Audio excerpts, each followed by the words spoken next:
बात तो यह है कि पिछले 20 वर्षों में 1,30,000 करोड़ का बजट भारतीय जनता पार्टी ने अहमदाबाद म्युनिसिपल कॉरपोरेशन में अहमदाबाद शहर की जनता के लिए रखा है।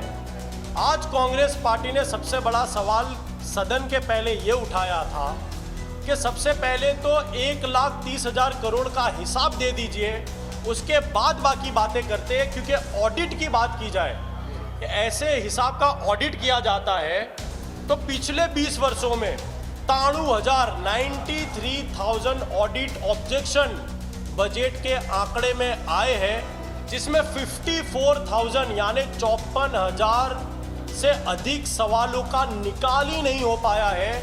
54,000 ऑडिट ऑब्जेक्शन पेंडिंग में चल रहे हैं। तो मैं समझता हूं कि भारतीय जनता पार्टी को इतने करोड़ों रुपए का बजट रखने का कोई अधिकार नहीं है। बजट निकाला जाता हो लेकिन बजट पर उसका हिसाब ना दिया जाता हो, तो मैं समझता हूं कि कांग्रेस पार्टी ये सदन में बार बार कह रही थी कि भारतीय जनता पार्टी का फेलियर साबित होता है। आगामी समयगाळा दरमियान अमदावाद शहરની અંદર સમગ્ર આપણે વાત કરીએ કે સિટીનું ઇન્ફ્રાસ્ટ્રક્ચર બદલાવા જશે, જેની અંદર રોડ, ડ્રેનેજ, આપણે વાત કરીએ કે સ્ટ્રોમ વોટર, આ તમામ બાબતો નાની નાની બ્રિજ પ્રોજેક્ટનો સમાવેશ કરવામાં આવ્યો છે। પૂર્વની અંદર ખારીકટ ફેઝ 1નું લોકાર્પણ કરવામાં આવશે। ફેઝ 2 1,000 પ્રોજેક્ટના કરોડનું ખાતમુહૂર્ત કરવામાં આવશે। તદુપરાંત ગોદાવરી કેનાલ હોય, ચંદ્રભાગા નારું હોય, નારણપુરા સ્પોર્ટ્સ કોમ્પ્લેક્સ જેવા બીજા 7 સ્પોર્ટ્સ કોમ્પ્લેક્સ મહાનગરની અંદર બનવા માટે જઈ રહ્યા છે।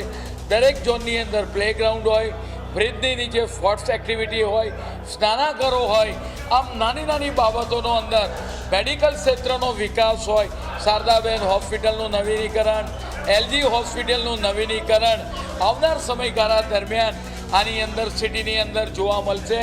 આમ સિટીના તમામ બાબતો હેલ્થ રિલેટેડ હોય, સ્પોર્ટ્સ રિલેટેડ હોય, પાણી શુદ્ધિકરણના પ્રોજેક્ટો હોય, ડ્રેનેજના પ્રોજેક્ટો હોય, આ તમામ બાબતો 18,518 કરોડનું જે બજેટ ભારતીય જનતા પાર્ટીનું જે મૂકવામાં આવ્યું છે, વિઝનરી બજેટ, આ આપણે વાત કરીએ કે મહાનગરનું મૂકવામાં આવ્યું છે।